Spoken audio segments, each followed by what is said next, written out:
कार्तिक सुदी एकम। तो आज कौन सा वीर संवत है लग रहे हैं? 2549। परमात्मा महावीर को गए 2549 वर्ष, द्रव्य से इस धरती को छोड़े 2549 वर्ष हुए हैं। तो आज हमको क्या करना? तो नव वर्ष का स्वागत करना है, उसको हृदय में लाना है। पर लाएं कैसे? सब लोग अपने अपने तरीके से नव वर्ष मनाते हैं, हिंदू परंपरा में और चाहे मॉडर्न कल्चर में, सभी में नव वर्ष का एक स्वरूप बताया गया है। पर हमारे जैनिज्म में, परमात्मा के शासन में नव वर्ष किस तरीके से बनाना, तो हमारे आचार्यों ने हमको परंपरा दी कि सबसे पहले अपने कर्तव्य का निर्वहन करना। कौन से कर्तव्य का? तो अपने परम आराध्य, जो हमारे परम उपास्य तत्व हैं, ऐसे आदर्श व्यक्तित्व जिनकी गहराई को नापना आसान नहीं, जिनकी ऊंचाई को नापना आसान नहीं, और जिनकी अंतरंग दशा, उनके आनंद को पहचानना आसान नहीं, ऐसे परमात्मा महावीर को आज सबसे पहले प्रथम याद करके इस दिवस की शुरुआत करना। ये वो व्यक्तित्व है जो करीब करीब 2549 वर्ष पूर्व इसी धरती पे माता त्रिशला की कुक्षी में जिन्होंने जन्म लिया, और जन्म तो लिया ही, पर साथ में एक समय आने पर प्रवर्जित होकर के साधना के मार्ग में निकले, और ऐसी साधना की जिसके बारे में कल्पना करना आम इंसान के बस की बात नहीं।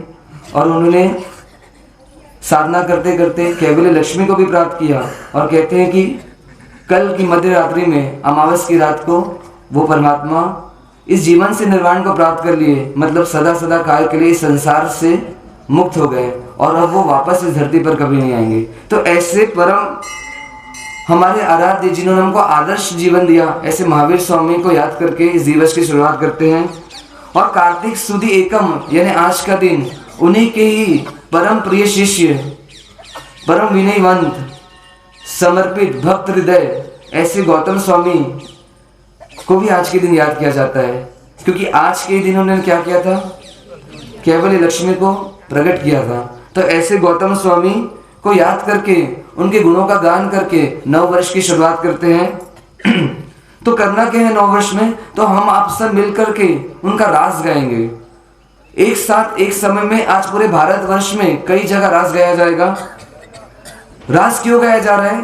तो सिर्फ वर्ष को ही नूतन नहीं करना है, वर्ष को ही नए रूप में नहीं बनाना है, बल्कि इस जीवन को भी क्या करना है कि हम नए रूप में ढाल सके। इसलिए आलंबन ले रहे हैं उनके जीवन चरित्र का।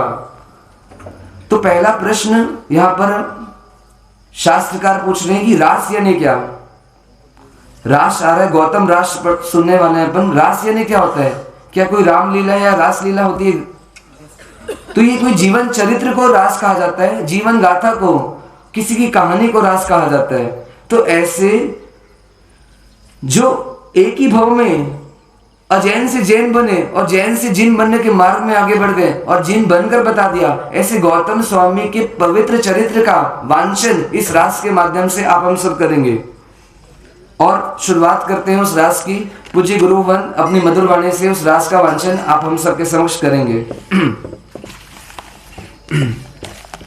वीर जिने सर चरण कमल कमलाकय वासो, पणम विपवणि सुसामी साल गोयम गुरु रासो, मण तणु वयन एकंत कर विनि सुनहु भो भविया, जिम निवसे तुम देह गे गुण गण गह गहिया, जम्बुदीव सिरि भरह कीत को नीतल मंडन, मगह देश सेनिय नरेश रियुदल बल खंडन, धनवर गुप्पर गाम नाम जिहा गुण गण सज्जा, विप्पव से वसु भूय तत तसु पुह विभजा, ताण पुत सिरि इंद्र भूय भुवलय पसिदो, 14 पीठा विविहरू वनारी रस लुदो, विनय विवेक विचार सार गुण गण मनोहर, सात हाथ सुप्रमाण देह वही रंभावन नयन वयन कर चरण जन विपंकज जल पाड़ी तेज ही तारा चंद सूर आकाश बमाड़ी रुवही मयन अनंत कर विमेल्यो निर्धारी धीर में मेरु गंभीर सिंधु चंगम चय चाड़ी कवि निर्वम रूव जास जन जंपे किंचि एकाकी किल भित्त इत गुण मेल्या संचि अहवा निश्चय पूज मजिनवर इण अंचि रंभा पौमा गौरी गंगरतिहा विधि नय बुध नय गुरु कविण कोय जसु आगल रहियो पंच सया गुण पात्र छात्र हिंडे परवरियो करय निरंतर यज्ञ कर्म मिथ्यामति मोहि अणचल हो से चरम नाण दंसण विसोय जम्बुदी वरवासमी खोई तरवण मगध देश्रेणी नरेसर भरगुबर गामतिया विपवसे वसुभूय सुंदर तसुभूय भज्जा शैल गुणगण ध्रुव निहाण ताणपुत्त विज्ञानिलो भूयम अति सुजान। रचिताकार भगवंत हमें अब वर्तमान से अतीत की ओर ले जा रहे हैं और सैकड़ों वर्ष नहीं, हजारों वर्ष नहीं, बल्कि 2500-2600 वर्ष पूर्व इसी भरत देश में ले जा रहे हैं। और ग्रंथकार रचनाकार रचिताकार भगवंत इस रचना को प्रारंभ करने के पहले परमात्मा महावीर को नमस्कार कर रहे हैं। और क्यों नमस्कार कर रहे हैं? क्योंकि उन्हीं के चरण में मोक्ष रूपी लक्ष्मी छिपी हुई है, वो ज्ञान रूपी लक्ष्मी छिपी हुई है, तो उनको वो पाना चाहते हैं। और पाने के लिए उनके ही परम शिष्य गौतम स्वामी के चरित्र का विस्तार पूर्वक यहाँ पे वर्णन करेंगे। ऐसी प्रतिज्ञा कर करके वो ये रचना को प्रारंभ कर रहे हैं। और आप हम सबसे निवेदन कर रहे हैं कि आप सभी भवी जीव इस रचना को कैसे सुनना? तो कहते हैं कि मन वचन काया की त्रियोग से सुनना, मतलब अंदर की पवित्रता को बनाए रखते हुए पूरे श्रद्धा भाव से, समर्पित भाव से इस गौतम रास का वांचन करना। क्यों? ताकि उसका फल बता रहे कि यदि कोई इस मन वचन काया के त्रियोग से इस रचना को सुनेगा, इसका वांचन करेगा, तो कहते हैं कि उसकी देह धवल में रही हुई आत्मा में क्या होगा?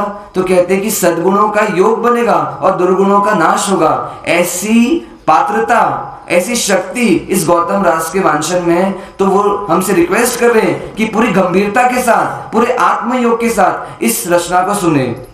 अब वो शुरू करते हैं। इसी जम्बूद्वीप में, भरत खंड में एक मगध नाम का देश है, जहां पर श्रेणिक महाराजा क्या कर रहे हैं? राज्य करते हैं। उनका अथाह साम्राज्य है। उसी साम्राज्य में छोटे छोटे बहुत सारे नगर हैं और उन्हीं नगर में एक गांव है जिसका नाम है गुब्बर गांव, जिसको आज कुंडलपुर के नाम से भी जाना जाता है। ऐसे गुब्बर गांव जो पावापुरी के पास में है और जिसके पास में नालंदा यूनिवर्सिटी भी है। ऐसे गुब्बर गांव के पास ले जा रहे हैं और वहां पर बहुत सारे ब्राह्मणों का क्या है? ब्राह्मण लोगों का निवास है। कोई धनी है, कोई गरीब है। ऐसे कई धनी महात्मा ब्राह्मण का रहने का स्थान है। और आज भी वहां जाते हैं तो देखते हैं कि कई घर ऐसे 2500 से भी ज्यादा घर ऐसे जो गौतम गोत्री हैं, मतलब गौतम के कुल के घर आज वहां पर अभी भी है। तो ये शास्त्रकार रचना ये यहाँ से प्रूफ होती कि वो घटना वास्तव में वहां घटी थी और ऐसा ही यहाँ पर देखा जा रहा है। तो वहां पर कई ब्राह्मणों में एक ब्राह्मण है जिनका नाम है वशुभूति और उनकी पत्नी का नाम है पृथ्वी। और ऐसे उनके घर आंगन में जीवन पसार करते हुए खुशियों की लहर आती है। एक पुत्र रत्न की प्राप्ति होती है और पुत्र रत्न बचपन से ही विलक्षण प्रतिभा के धनी है। और उनका नाम, वे उस प्रतिभावान पुत्र का नाम उनके लक्षणों को देख करके क्या रखते हैं? तो कहते हैं इंद्रभूति रखते हैं। ऐसे इंद्रभूति का जन्म हुआ है। वो जन्म से ही अनोखे हैं, निराले हैं और अद्वितीय है, सामान्य मानव से कुछ अलग हटकर हैं। और कहते हैं जब वो धीरे धीरे बड़े हो रहे थे तो कहते हैं कि उनकी प्रतिभा भी बढ़ते ही जा रही थी। उनकी प्रतिभा विलक्षण थी और उनके कार्य विचक्षण थे, मतलब दूसरों से हट करके थे। कहते हैं कि 14 जो ब्राह्मणों की विद्या होती है उसमें वो धीरे धीरे पारंगत हो गए। पारंगत मतलब एक्सपर्ट होते जाते हैं। और उसके साथ साथ ही जब उनके शरीर का वर्णन करते हैं रचनाकार, तो कैसे है उनका शरीर, तो कहते हैं कि 7 हाथ की काया है, रूप जबरदस्त है, हाथ पैर सभी जब देखने में आते हैं तो कहते हैं अद्वितीय है, आम इंसान से अलग है। और उनके शरीर की उपमा कैसे दे रहे हैं, तो कहते हैं जब सरोवर का कमल उनको देखता है तो मानो कमल भी क्या करता है, गोते खा लेता है, मतलब छुप जाता है। और जब वो गौतम स्वामी निशामितोग्रम इंद्रभूति, अभी गौतम स्वामी बने नहीं है, इंद्रभूति जब आकाश में देखते हैं तो मानो आकाश में सारे चंद्रमा और तारे और सूर्य मानो अपना चेहरा छिपा लेते हैं और अपने आप को हीन महसूस करते हैं कि इन रूपवान के सामने हम कहाँ, हमारी औकात कहाँ। ऐसे उनके रूप का वर्णन कर रहे हैं। और जब आगे जीवन बढ़ता है तो उनके जीवन में कई गुणों का प्रादुर्भाव होता है। कहते हैं कि जैसे जैसे जीवन बढ़ रहा है तो कहते हैं उनके में धैर्य गुण इतना जबरदस्त कि मेरू से उनकी उपमा की गई कि मेरू पर्वत को जैसे चलायमान नहीं कर सकते, ऐसे उनकी धीरता को कोई डिगा नहीं सकता। उनकी गंभीरता कैसी, तो कहते सागर की जैसी गंभीर। और इसी मनुष्य लोक में क्या देवी देवता की भी उनके सामने कुछ नहीं, ऐसा ग्रंथकार कहते हैं। क्या रंभा, क्या गौरी, क्या अप्सरा, क्या देवियां, ये चारों ही इनके सामने फीके पड़ जाए। ऐसा उनका बाहरी वैभव भी है, ऐसा उनका आंतरिक वैभव भी है। उनकी प्रतिभा को देखते हुए जब वो पंडित बनते हैं, जब विद्याओं में पारंगत होकर के ब्राह्मण पंडित के रूप में जग विख्यात होते, तो कहते हैं उनके ज्ञान बल को देख करके, उनके बाहरी आचरण को देख करके, उनके शारीरिक बल को देख करके, उनके रूप वैभव को देख करके उनका शिष्यत्व कितने लोग स्वीकार करते हैं, किसी को पता है? 500 लोग, 500 ब्राह्मण विप्र, 500 ब्राह्मण उनके शिष्यत्व को स्वीकार करके उनके फॉलोवर बनते हैं। और इस प्रकार उनकी जग में प्रसिद्धि फैलती है। कहते हैं उस समय भारत में जितने भी पंडित थे उसमें महापंडितों में पहले अग्रणी नंबर में किनका नाम आता था, तो कहते गौतम स्वामी का नाम आता था, इंद्रभूति का नाम आता था। ये इंद्रभूति इतने फेमस थे, इतने प्रसिद्ध थे कि भारतवर्ष में जहां भी यज्ञ होते थे, हिंदू परंपरा में जहां भी यज्ञ होते थे, तो लोग यत्न कर करके, मेहनत कर करके इनको बुलाने के लिए क्या रहते थे, उत्साहित रहते थे। और ये अगर आ जाए तो मानते थे कि हमारे यज्ञ की सफलता है। ऐसे यज्ञ कार्य में सबसे पहले किसी का नाम लिया जाता था तो वो किनका था, तो इंद्रभूति का था। तो ऐसी घटना घटी कि पावापुरी में एक यज्ञ का आयोजन किसी सेठ क्या हुआ और सभी भारत के बड़े पंडितों को बुलाया गया। और उसमें शीर्ष पंडित के नाम पर ऐसे 11 महापंडित आए। उस महापंडितों में सबसे बड़ा पंडित इंद्रभूति अपने शिष्यों के समुदाय के साथ, अपनी शिष्य संपदा के साथ उस यज्ञ में पधारते हैं और जाहो जलाली के साथ, जय जयकारों के साथ शिष्य अगवानी करते हुए यज्ञ मंडप में उनको ला रहे हैं। ये पावापुरी में यज्ञ का आयोजन हो रहा है। और इधर दूसरी घटना एक और घट रही है। क्या घटना घट रही है कि जिनको लोग बहुत समय से भूल चुके थे, जिनको कोई जानता नहीं था, 12.5 वर्ष से जिन्होंने अपनी पहचान खो दी थी और ऐसे पूरे भारत में गुमनामी का जीवन जी रहे थे, जो जंगलों में रह रहे थे, जिनका खाने का ठिकाना नहीं था, जो पेड़ों के नीचे ध्यान कर रहे थे, कभी गुफाओं में, कभी चट्टानों में, कभी किसी खंड में, कभी रोटी मिलती कभी नहीं मिलती, कभी सम्मान मिलता कभी अपमान मिलता, कभी कोई पत्थर मारता। ऐसे एक व्यक्तित्व, कौन, किसकी बात हो रही है?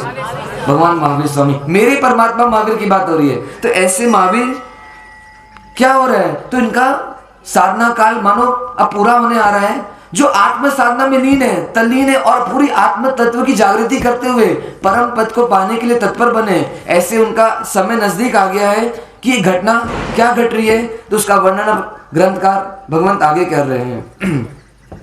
चर्म जिनेसर केवल नाणी, 24 संग परिठा जाणी, पावापुर सामी संपत्तो, 24 देवनिका यही जुतो, देव ही समव शरण तिया कीजे, जिण दीठे मिथ्या मति छीजे, त्रिभुवन गुरु सिंहासन बैठा, तत्खिन मोह दिगंत पैठा, क्रोध मान माया मद पूरा, जाए नाठा जिम दिन चोरा, देव दुदुबियागा से बाजी, धर्म नरेसर आव्यो गाजी, कुसुम वृष्टि विरचे तिया देवा, 64 इंद्र जमागे सेवा, चामर छत्र सिरोवरि सोहे रुवहि जिनवर जग सहु मोहे उपसम रस भर वर वर संता जो जन वाणी वखाण करंता जान विवर्धमान जिन पाया सुर नर किन्नर आवै आया कंत समोह्य जल हल कंता गयन विमान हिरण रण कंता भिक्खवि इंद्र भुई मन चिंते सुर आवे अमयज्ञ हुवन्ते तीर तरंडक जिमते वहता समवसरण पोहता गहिता तो अभिमाने गोयम जंपे इन अवसर को पे तणु कंपे मूढ़ा लोग अजाण्यो बोले सुर जानंता इम काई डोले मोह आगर कोई जान बनीजे वीर अवर किम उपमा दीजे वीर जिनवर नाण संपन्न पावा पुरुषमय बतना संसार तारण तीन देवै निमय संवत्सरण बहु सुख कारण जिनवर जगो जोय करे तेज ही कर दिनकार सिंहासन सामी ठव्यो हो तु जय जयकार। हम परमात्मा की उस दशा को नमन करने जा रहे हैं जहां परमात्मा रिजु बालिका के पास बराकर नदी के तट पर गोदूह आसन में परमात्मा अब अपनी आत्मा में स्थिर होकर के उन महान लक्ष्मी जिसका इंतजार वो स्वयं बरसों से कर रहे हो ऐसी छपक श्रेणी में आरोहण करते हुए शुक्ल ध्यान पर चढ़ते हुए परमात्मा समस्त राग द्वेष के बंधनों से मुक्त होते हुए मोह कर्म का समापन करते हुए इस संसार में चार घाती कर्मों का समाप्त करते हुए अनंत दर्शन अनंत ज्ञान और ऐसे सुख को प्रकट करते हुए परमात्मा ने केवल ज्ञान को प्राप्त किया। और ऐसे परमात्मा महावीर का केवल ज्ञान की घटना यहाँ घटती है। देवों को पता चलता है जब कि परमात्मा केवली बन चुके हैं। अब परमात्मा का समोशरण लगाने के लिए मानो वो दौड़े दौड़े कहाँ आ रहे हैं, तो कैसे उसी रिजु बालिका के तट पर आ रहे हैं। देवता आते हैं, अपने औचित्य का पालन करते हैं, कर्तव्य के अनुसार समोशरण की दर्शना करते हैं। परमात्मा देशना भी देते पर देशना निष्फल होती है, क्योंकि वहां पर कोई भी पंच महाव्रत स्वीकार करने वाला मनुष्य नहीं रहता। और परमात्मा कहते उसी रात में 200 किलोमीटर से 250 किलोमीटर का विहार करके पावापुरी की तरफ पहुंचते हैं, क्योंकि दूसरे दिन संघ की स्थापना करनी होती है। और इधर देवों का भी प्रयाण होता है, क्योंकि देव अपनी अगली समोशरण की रचना पावापुरी में करने वाले रहते हैं। और जहां पावापुरी में समोशरण रचता है, आप जब जाएंगे पावापुरी तो वहां पर बताया जाता है कि वो जगह आज भी वही सुनिश्चित की जाती है कि अमुक अमुक जगह ही परमात्मा की प्रथम समोशरण जहां पर गौतम आदि की गंधर्वों की दीक्षा हुई थी, ऐसा वह स्थान अभी भी ज्ञात है। ऐसे उस स्थान पर पहुंच करके परमात्मा का समोशरण लग रहा है।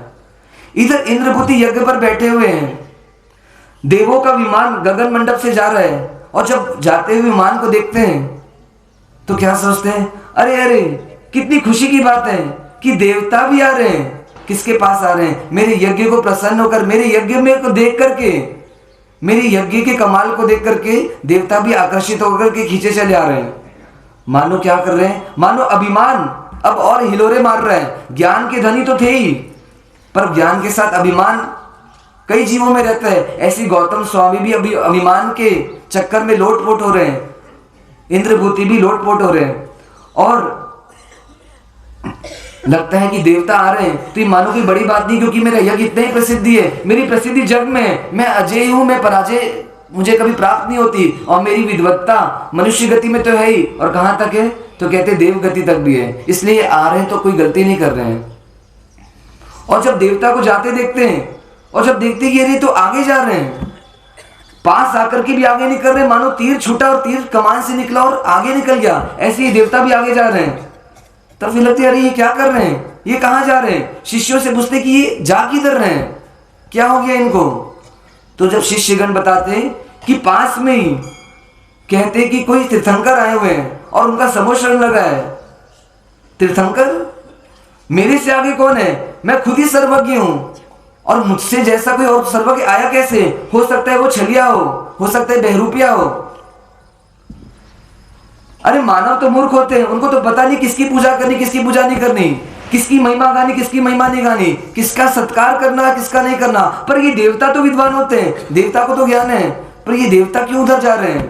क्या उनकी भी मति मारी गई क्या कि वो सत्य का साथ छोड़कर किसी असत्य व्यक्ति के पास जा रहे हैं? को ऐसे मुझसे 1503 लोग को अभी महाराज साहब पूछेंगे, बेशक चार जो लोग रहते हैं वो बोलते हैं कि जब तीर्थंकर आए हैं जिनके बारे में लोग बखान कर रहे हैं, तो वो सामान्य नहीं है, असाधारण है। और समुद्र में जगह 3 कार बनानी पड़ेगी देवता को, कहते वो ज्ञान पुत्र की तरह। स्वामी तो जाते हैं की परिषदा में, और वो 1500 इधर कहां और परिषदा में बैठने होगा। वो कोई बेरू तो क्या बोलते हैं, होगा चलिए तुम उधर किधर जा रहे हो, उसकी नहीं चलेगी, हमको इधर बैठना है। मैं अभी जाकर के उसको देखता हूं और मैं उसे परास्त करूंगा, मेरे ज्ञान के आगे वो टिक नहीं पाएगा। और ऐसे उस समय यज्ञकार को छोड़ करके मानो अपने अहंकार की पुष्टि के लिए, जानने के लिए कि कौन मेरा सामना करना चाहता है, मेरे इसको परास्त करना चाहता है और मुझे ललकार रहा है, ऐसे अपने यज्ञ को छोड़ करके अपने शिष्य समुदाय के साथ उस समय वो प्रस्थान करते उसी और जिस और परमात्मा महावीर का समोशरण लगा है।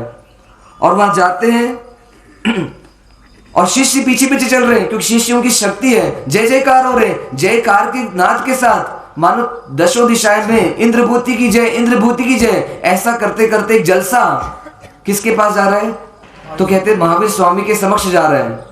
अब क्या होने वाला है आगे, उसकी घटना का वर्णन हम सुनेंगे आगे। तू चढ़ियो घन मान गजे इंद भूरी तुम्हारी, तुम केवल ज्ञानियों के साथ नहीं बैठ सकते। परमात्मा क्या बोलते हैं, ये गौतम तुम केवलियों की आशा मत करो। और जैसी ऐसी सुनते हैं, अरे फिर कमाल हो गया, अरे ये क्या हो गया, ये तो झटके पे झटके मिल रहे हैं, इनको फिर केवल ज्ञान हो गया, मैं ऐसे ही रह गया। ये क्या बात है? आपने सबसे अच्छी बात क्या बताना चाह रहे हैं कि गुरु रह गया छद्मस्त पर कोसी से नव घाट तो वैर विवर्जित जंतु गण प्रातिहारज आठ तो सुर नर किन्नर असुरवर इंद्र इंद्राणी राय तो चित्त चमकिय चिंतवे सेवंता प्रभु पायतो सहस किरण सामी वीर जिन पेखई रूप विशाल तो एह असंभव संभवे साचो हे इंद्रजाल तो बोला वै जग गुरु इंद्र भुई नामेण तो श्रीमुख संशय सामी सवे फेड़े वेद पहेण तो मान मेरी मद ठेली करी भक्ति नाम्यो शीस तो पंच सयासु व्रत लियो गोयम पहिलो शीस तो बंधव संजम सुन विकरी अग्नि भुई आवे तो नाम लिया भास करे ते पण प्रतिबोधे तो इन अनुक्रम गण हर हरयण ताप्या वीर इक्यार तो उपदेशे भुवन गुरु संयम सुव्रत बार तो व्यूपवासे पारणोए आपण पे विहरंत तो गोयम संजम जग सयल जय जयकार करंत तो इंद्रभुई चढ़ियो बहुमान हुंकारो करी कंपतो समोसण पहुतो तुरंत जे जे संसार सामी सवे चरवना फेड़े फुरंत बोधि बीज संजाय मने गोय भवि विरत दिखा ली सिक्खा सई गणहर पय संपत। इंद्रभूति अपने शिष्य समुदाय के साथ समोशरण की तरफ बढ़ रहे हैं, जयकार हो रहे हैं, मानो उनके आने का ऐलान उनके शिष्य दशों दिशाएं में कर रहे हैं और घंटनाद होता है जैसे, ऐसी उनके आने की एक झंकना मानो दशों दिशाएं में हो रही है। और जैसे इंद्रभूति समोशरण को देखते हैं तो एकदम आश्चर्यचकित हो जाते हैं, क्योंकि जीवन में पहले कभी ऐसी चीज देखी नहीं कि लगता है कि कौन है जो इतने बड़े एक शिखर पर जाकर के बैठा है और ये इतना सुंदर बना हुआ क्या है। और जब जाते हैं करीब तब देखते हैं कोई दिव्य व्यक्ति, कोई जो एकदम कांतिमान व्यक्ति, कोई शांत प्रशांत मुद्रा को देखते हैं और देख करके थोड़ा ठहर जाते हैं। पर वहां से जब दृष्टि हटाते हैं तो देखते हैं कि इस समशरण में तो 3 गढ़ हैं। और गढ़ कैसे हैं? तो कहते हैं कि सोने हैं, रजत है और रत्न भी हैं। और तो और पूरा समशरण चमकदार है। चमकदार के साथ साथ सबसे बड़ी विशेषता जो उनको आश्चर्य करती है कि इस समशरण में मनुष्य भी बैठे हैं, पशु भी बैठे हैं। और मनुष्य पशु तो बैठे हैं, पर पशु बैठे कैसे? तो कहते हैं कि एक तरफ शेर है तो एक तरफ हिरण भी बैठा है, एक तरफ नेवला है तो एक तरफ सर्प भी बैठा है। ऐसा सब देख करके आश्चर्य करते, अपने मन में विस्मय करते हैं कि कहीं मैं सपना तो नहीं देख रहा, कहीं इंद्रजाल तो नहीं है, कहीं मुझे भ्रमित तो नहीं किया जा रहा है, कहीं इस इंद्रभूति को इसने अपनी माया से भ्रमित करने का काम तो नहीं कर रहे हैं। फिर जब और देखते हैं तो बड़ा ही आश्चर्य करते कि देवी देवता समशरण में उस व्यक्ति की सेवा कर रहे हैं। कोई छत्र लेकर के खड़ा है, कोई चांबर लेकर के खड़ा है, कोई पुष्प वृष्टि कर रहा है, कोई घंटनाद कर रहा है, कोई देव धुंदुभी बजा रहा है। और इस तरीके से देख करके एक बार हिल जाते हैं, कहीं वास्तव में ये सर्वज्ञ तो नहीं है, कहीं सर्वदर्शी तो नहीं है, कहीं मेरा अब वर्चस्व खत्म तो नहीं हो जाएगा। और ऐसा सोचते सोचते थोड़ा थोड़ा आगे बढ़ रहे हैं, समशरण के नजदीक आ रहे हैं। अगर ये सर्वज्ञ निकला, अगर ये ज्ञानी निकला तो मेरी कीर्ति का क्या होगा, मेरे यश का क्या होगा, मेरे गौरव जो पूरे भारत में फैला हुआ है उस गौरव का क्या होगा। मतलब अपनी दाल गलती हुई दिख रही है, पर फिर भी अब पीछे तो नहीं लौट सकता। लौटूंगा तो लोग क्या बोलेंगे, इस इंद्रभूति की बदनामी होगी। अब बढ़ना तो आगे, देखेंगे जो होगा। और ऐसे बढ़ते जा रहे हैं। समशरण के 20,000 सीढ़ियां जिसमें होती है उसकी कुछ सीढ़ियां चढ़ते हैं और क्या होता है, सामने से मधुर आवाज आती है। एक शांत प्रशांत व्यक्ति एक आवाज निकाल रहा है, हे इंद्रभूते। जब ये आवाज सुनते हैं तब बड़ा ही आश्चर्य करते हैं, अरे अरे उस शिखर पुरुष को तो मेरा नाम भी पता है, क्या वो सर्वज्ञ है क्या? वापस क्वेश्चन उठता है कि डर लगता है, अरे सर्वज्ञ है क्या, तभी तो मेरा नाम जानता होगा। फिर वापस अहंकार क्या बोलता है, अरे नहीं नहीं सर्वज्ञ नहीं होंगे, अरे मैं इतना विश्वविख्यात हूं कि मेरा नाम तो सब जानते हैं।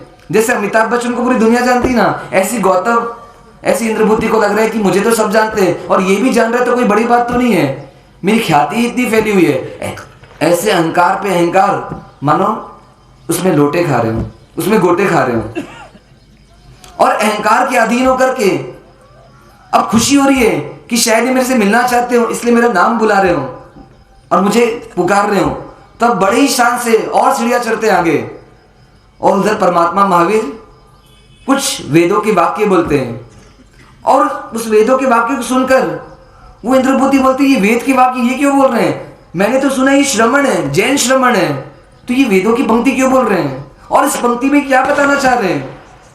फिर जब ध्यान से सुनते हैं तो उस पंक्ति का अर्थ निकलता है, 513 मैं मरणशील हूं। जो भगवान बन चुके थे उन्होंने ऐसा पहला का प्रयास नहीं किया कि मैं कुछ समय बाद दूसरा वाक्य भगवान बन चुके, अविनाशी हूं। अरे विनय इतना जबरदस्त था, मैं मरणशील बनने के बाद एक तरह कर रहे हैं अविनाशी हूं, गुरु रह गया छत्ती चला जाते। गौतम स्वामी तो विरोधी बातें साथ विनय से बोल रहे हैं, भगवान स्वयं विनय क्या कहना चाहते हैं, ये मुझे क्या समझाना चाहते हैं वाली आत्मा में परमात्मा के संस्कार एक्सप्लेन करते हैं।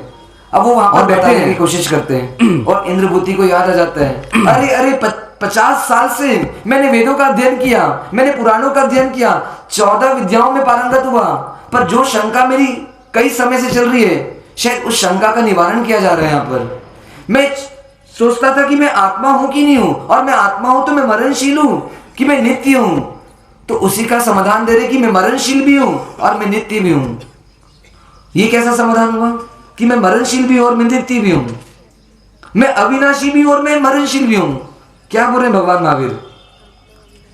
तो भगवान बता रहे हैं उनको कि शरीर की अपेक्षा से तू मरणशील है, शरीर का वियोग होता है बार बार, इसलिए तुझे कहा जाता है कि तू मरणशील है, पर तेरी आत्मा तो अविनाशी है, वो कभी नहीं मरती, वो एज इट इज रहती है, अजर अमर अविनाशी। और जैसे ही इसको सुनते हैं तो उनकी शंका समाधान हो जाता है कि जो शंका मुझे बरसों से चल रही है, आज उसके बारे में मुझे पता चला कि मैं तो आत्मा हूं ही, और ये आत्मा कैसी है, तो ये कभी मरती नहीं है और शरीर के संयोग के साथ रहती है, इसलिए इसका संयोग और वियोग हमेशा होते रहता है। और ऐसे उस समाधान को पाते हैं और परमात्मा की वाणी अब जो इधर 12 योजन तक समय 12 प्रसार होने किलोमीटर जाता है, तक, एक योजन तक मतलब 12 किलोमीटर तक फैल रही है। ऐसी शांत प्रशांत वाणी को सुनकर 72 वर्ष की आयुष मानो पूरी हो गई है, शीतलता को अंतिम प्राप्त चौमासा करते हैं। परमात्मा का काम और होने उसके वाला है। बाद तो कहते हैं क्या होता है, पावापुरी में टर्न आता है जो अभी होने वाला है, और पावापुरी में हाथी के जैसे आगे बढ़ रहा परमात्मा था, पधार रहे हैं चातुर्मासी नहीं है, है, और अभिमान मानो क्या हो रहा है, तरबतर हो रहा है। उनकी आत्मा से उलवान अब नीचे जा रहा है, मतलब निकल रहा है।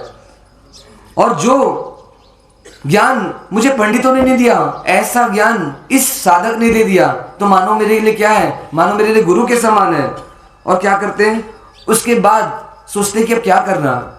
आज शंका का समाधान हुआ है तो क्या करूं, तो कहते हैं कि गौतम स्वामी अभिमानी तो थे ही, वो इंद्रभूति अभिमान में लतपत थे ही, तो वैसे ही वो इंद्रभूति गुणग्राही भी थे। जब गुण को देख लिया कि ये ज्ञानी है, इनके पास ज्ञान है और वो ज्ञान 100% सही है, तो अब क्या करूं, अब क्या करना चाहिए उनको। अब निर्णय लेना है कि आमने सामना हो चुका है, वो इंद्रभूति बोल करके पहचान करा दी भगवान ने अपनी और अपने ज्ञान की। अब उस इंद्रभूति को क्या करना, हम होते तो क्या करते, वो इंद्रभूति ने क्या किया, एक तरफ परमात्मा है और एक तरफ वो इंद्रभूति है। परमात्मा नग्न है और वो इंद्रभूति आभूषणों से और वस्त्रों से युक्त है। परमात्मा के पास कोई शिष्य नहीं है और इधर इंद्रभूति के पास 500 शिष्य हैं। और परमात्मा कैसे हैं, तो परमात्मा 42.5 साल के हैं और वो 50 साल के हैं, वो कम उम्र के हैं और ये ज्यादा उम्र के हैं। साध्वी जी भगवंत भी है, साध्वी जी भगवंत भी है, गौतम स्वामी को जाना जाता है, गौतम स्वामी की कितने शिष्य समुदाय है, आज से मानो शिष्य ख्याति फैलना चालू हुई है। 50,000 केवल ज्ञान समुश्रण कैसे अभी हुआ है, तो एकदम 100% खड़े हो गए। वो तो ब्राह्मण भी भगवंत है, वो सबके ब्राह्मण हो गए, महापंडित है, साध्वी जी भगवंत है, वो सभी के सभी केवल ज्ञानी हो गए। क्या करना, समझ बचा के नहीं, शिष्य के मालिक कौन बन गए। शादी के लिए जाते हैं ना, तो क्या क्या देखते हैं, और परमात्मा अंतिम चाल के देखा आ चुके हैं।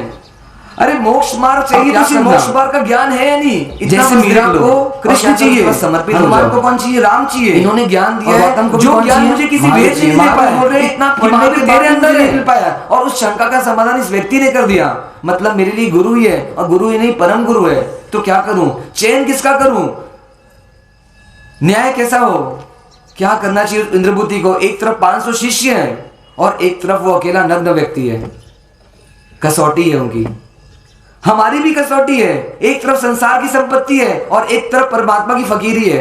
किसका चयन करना, किसका चयन करोगे धनसुख भैया, फकीरी की। फकीरी में पूरी दुनिया पागल बोलेगी, जैसे उस महात्मा महावीर को पागल बोल रही थी।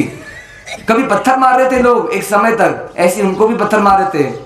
पर गौतम स्वामी तो जग विख्यात है ना, उनको किसी की जरूरत कहां है, पर वास्तव में ज्ञान के पिपासु थे। ज्ञान चाहिए, जिस ज्ञान के बल पर मुझे मोक्ष मिल जाए। आज इस व्यक्ति ने मेरी दिशा सही की है और आगे जाकर की दशा भी सही कर देंगे, तो क्या करूं, उनको समर्पित हो जाऊं। तो निर्णय कर लिया, क्या बनना मुझे, गुरु तो मैं बन गया इन 500 का, अब शिष्य बनना है। पहली बार किसका शिष्य बनूंगा, तो ये महात्मा का शिष्य बनूंगा। आज गुरु बनाए हैं पहली बार, अब गुरु को समर्पित हो गए। तो गुरु बनाते तो क्या करते, गुरु दक्षिणा देना है। क्या देंगे गुरु दक्षिणा, मत सब पेन ले लो, मत सब कपड़े ले लो, कुछ तो लो हमसे। क्या देंगे गुरु दक्षिणा, सोना चांदी माणिक हीरा मोती क्या दूं मैं भगवान को। अरे उनको तो इसकी दरकार ही नहीं है, वो तो आत्म वैभव से लीन है, वो तो पुद्गलों पर राग ही नहीं करते, वो तो भीत रागी है। तो क्या करूं, सबसे अच्छी चीज क्या दूं इनको, क्या देना चाहिए, सबसे अच्छी चीज क्या है आपके जीवन की, क्या है सबसे अच्छी चीज बताओ भैया। स्वयं ही सबसे अच्छे हैं हमको हम ही अच्छे लगते हैं। तो क्या करूं, अपने आप को ही समर्पित कर दूं, मानो गुरु दक्षिणा में अपने आप को दे दूं। तो क्या किया, जिस समय परमात्मा को पहचान लिया उसी समय शिष्यत्व स्वीकार किया और पंच महाव्रत भी स्वीकार किया, और उस दिन से उनकी आज्ञा में अधीन हो गए। परमात्मा ने नया नाम दिया, इंद्रभूति नाम तो जग ने दिया था, माता ने दिया था, और उस नाम से विख्यात भी हो गए थे। अब परमात्मा ने नया नाम क्या दिया, गौतम स्वामी, मुनि गौतम बना दिया, और वो इंद्रभूति के नाम को मानो धूल में मिटा लिया, धूल में मिला दिया। अब मेरी पहचान होगी तो किससे होगी, इन महावीर से होगी। अब मैं जीऊंगा किसके लिए, इन महावीर के लिए। अब मैं मरूंगा किसके लिए, इन महावीर के लिए। मानो महावीर ही मेरा जीवन हो गया। ऐसे शिष्य भाव को लेकर के क्या समर्पित हो गए। अब मेरे नेत्र खुलेंगे तो किसके लिए, इन महावीर के लिए। अब मेरा चरण आगे बढ़ेगा तो किसके लिए, महावीर के लिए। अब मैं हाथ भी उठाऊंगा पात्रे को लेकर के तो किसके लिए, महावीर के लिए। अब मैं ज्ञान भी करूंगा तो किसके लिए, महावीर के लिए। ऐसे ओत प्रोत होकर के मानो सर्वस्व समर्पण, समर्पण और सर्वस्व समर्पण, हम समर्पण तो करते हैं पर सर्वस्व समर्पण नहीं कर पाते। ऐसे भावों से परमात्मा के क्या हो गए, अधीन हो गए, आज्ञा में आ गए, उनकी आज्ञा को अपना जीवन बना लिया।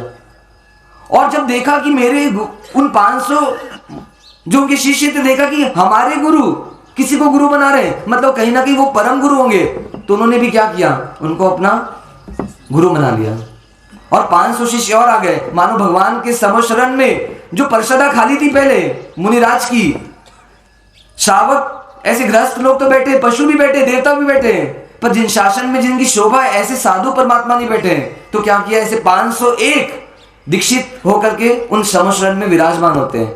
और इधर जब देखते हैं और इस तरह संघ की स्थापना होती है, और उसी समय परमात्मा चंदन बाला को भी दीक्षित करते हैं और प्रथम साध्वी का पद प्रदान करके चतुर्वेद संघ की स्थापना करते हैं। और इसके बाद जो अग्निभूति आदि उनके जो मित्र भाई रहते हैं, जब देखते कि गौतम आ नहीं रहे, इंद्रभूति वापस नहीं लौटे, क्या वो पराजित तो नहीं हो गए, क्या उन्होंने पलायन तो नहीं कर लिया, तुम जो सोचते कि मैं जाकर के हराऊंगा उस तीर्थंकर को, वो भी आते हैं और उनके भी कुछ शंका रहती है, और उनके भी शंका का जब निवारण होता है तो वो वीतरागता से आकर्षित हो जाते हैं और मानो वो भी शिष्यत्व स्वीकार करते हैं। और उनके भी जो शिष्य रहते हैं, ऐसे 500 का शिष्य का टोला मानो परमात्मा के मार्ग में शामिल होते जाते हैं। और कहते हैं कि उस समय 4400 मुनिराजों की दीक्षा एक ही दिन में परमात्मा के शासन में होती है। और गुरु गौतम और आदि गंधर्व को गंधर्व पद पर सुशोभित किया जाता है, और प्रथम गंधर्व के रूप में गुरु गौतम स्वामी अब शोभायमान हो रहे हैं, शासन की प्रभावना कर रहे हैं, और धवल वस्त्र पहनते हुए, जिन शासन की आज्ञा को पालन करते हुए, परमात्मा के मार्ग में अनुसरण करते हुए अब महती प्रभावना कर रहे हैं। और जो ख्याति पहले फैली थी उनकी, उससे भी 2 गुना, 3 गुना, 4 गुना, ऐसे अनंत गुना ख्याति अब उन गुरु गौतम की जैन मुनि के रूप में इस भारतवर्ष में फैल रही है। अब आगे क्या होता है, ग्रंथकार फरमान आज हो सुविहान, आज पचेली मां पुण्य भरो, दीठा गोयम सामी, जोनिय नयने अमिय झरो, संवसरण मझार, जे संशय उपजे, ते पर उपगार, कारण पूछे मुनि पवरो, जिहा दीजे दी, तिया केवल उपजे, आप कने अणहुन, गोयम दीजे दानइम, गुरु पर गुरु भक्ति, सामी गोयम उपनीय, इणछल केवल नाण, रागज राखे रंग भरे, जो अष्टापद शैल, वंदे चढ़जो 20 जीर्ण, आत्मलब्धि वसेण, चर्म शरीरी सोय मुनि, ईदेशणानि सुने, गोयम गणहर संचरीय, तापस पनरस एण, तो मुनि दीठो आवतोय, तपसो सीनीय अंग, अम्हा शक्ति न उपजे, किम चढ़ से दृढ़ काय, गजजी मदी से गाजतोय, गिरोए अभिमान, तापस जो मन चिंतवे, तो मुनि चढ़ियो वेद, आलंब विदिन कर किरण, कंचन मणि पन्न, दंड कलश ध्वज वर्षहीय, एक विपरमानंद, जिणहर भरते सरमहीय, निनीय काय प्रमाण, चिवदिसी संठिय जीर्णबिम, पणम विमन उल्लास, गोयम गणहर तिया वसी, वैर सामीनो जीव, तिर्यंक शिंभक देवतिया, प्रतिबोध्या पुंडरी कंडरिक अध्ययन भणी, वलता गोयम सामी, सविता प्रतिबोध करे, ले आपण साथ, चाले जिमजू खाधिपती, हीर खांड घृत आण, अम्य बूठ अंगूठ ठवे, गोयम एकण पात्र, करावे पारणो सवे, पंचसया शुभ भाव, उज्ज्वल भर्यो खीर मिसे, साचा गुरु संयोग, कवलते केवल रूप हुआ पंच सयाजीणना संवसरण प्राकार तय देखवी केवल नाण उपन्नो जोय करे जाणे जिणवी पीयूष गाजंती घन मेघ जिम जिनवाणी सुनेवी नाणी हुआ पंचसया इन अनुक्रम नाण संपन्न पनरस परिवर्य हरिय दुर्य जिना वंदई जाणी विज गुरुवण ती नाण पाण निंदई चरम जिने सरीम भणे गोयम कर सकेऊ छी जाया पण सही होस्या तुल्ला बेऊ। गुरु गौतम ने गृहस्थ जीवन का त्याग किया है और आज मुनि जीवन में प्रवेश किया है और अब मानव परमात्मा की आज्ञा को ही अपने जीवन का प्राण बनाया है। परमात्मा आज्ञा देते जाते हैं और वो पालते जाते हैं, ऐसे उनकी जीवन शैली बन गई है। कहते कि साधना काल में गुरु गौतम बेले बेले पाड़ने, बेला पाड़ना बेला ऐसा कर करके अपने साधना जीवन में आगे बढ़ रहे हैं। और विनय कितना बड़ा, कितना अंदर में कूट कर कर विनय है कि छोटे से छोटा प्रश्न भी परमात्मा से पूछते हैं, कभी अपने लिए पूछते, कभी किसी और मुनिराज के लिए पूछते हैं और परमात्मा भी गौतम गौतम बोल करके उन प्रश्नों का समाधान देते हैं। और जब गौतम शब्द सुनते हैं तो माने उनके जो रोम राजी है वो खिल उठते हैं और ऐसी शीतलता का अनुभव करते हैं कि मानो इस विश्व का पूरा साम्राज्य मुझे मिल गया। और उस गौतम सुनने के लिए, परमात्मा के मुख से गौतम सुनने के लिए मानो कभी कभी वो कहीं ना कहीं से कुछ ना कुछ प्रश्न ला करके भगवान के सामने खड़े करते। ऐसे उनका जीवन था। और अब एक विशेष घटना उनके जीवन में घटती है, एक चिंता चालू होती है। मुनि जीवन में रहकर के चिंता ऐसा कभी हो नहीं सकता, पर उनको भी एक शुभ चिंता आ रही है। कौन सी चिंता आ रही है? अपने को तो बेटे बेटी और अपने बिजनेस की चिंता होती है, पर उनको चिंता हो रही है, अपने भविष्य को लेकर के चिंता हो रही है कि जिसको जिसको भी मैं दीक्षा देता हूँ, जो भी मेरा शिष्यत्व स्वीकार करता है, परमात्मा जिसको भी मेरी आज्ञा में देते हैं, वो कभी एक दिन में दीक्षा लेती, कभी 2 दिन में, कभी 5 दिन में, कभी कुछ महीने में और कभी कुछ साल में वो क्या बन जाता है? वो स्वयं भगवान बन जाता है।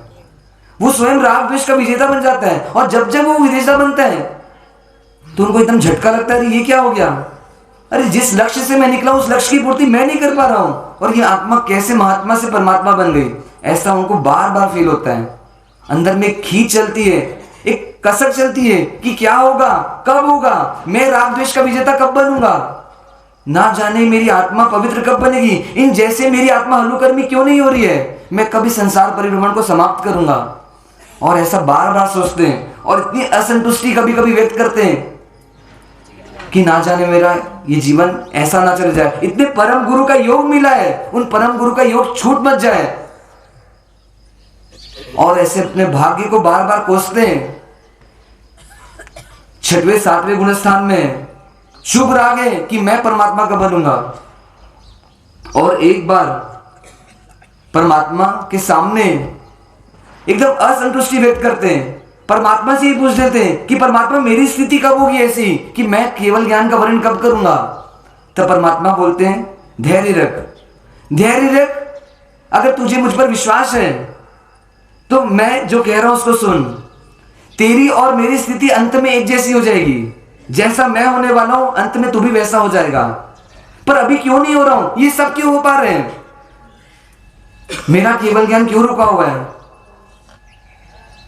तू सत्य को स्वीकार कर, तू सत्य को देख नहीं पा रहा है, तुझ में एक बहुत बड़ी कमी चल रही है जिसकी वजह से तू 7वें गुणस्थान से आगे नहीं बढ़ पा रहा है। तेरी आत्मा छपक श्रेणी के लायक नहीं बन पा रही है, तू शुक्ल ध्यान में आगे नहीं बढ़ पा रहा है, क्या कमी चल रही है?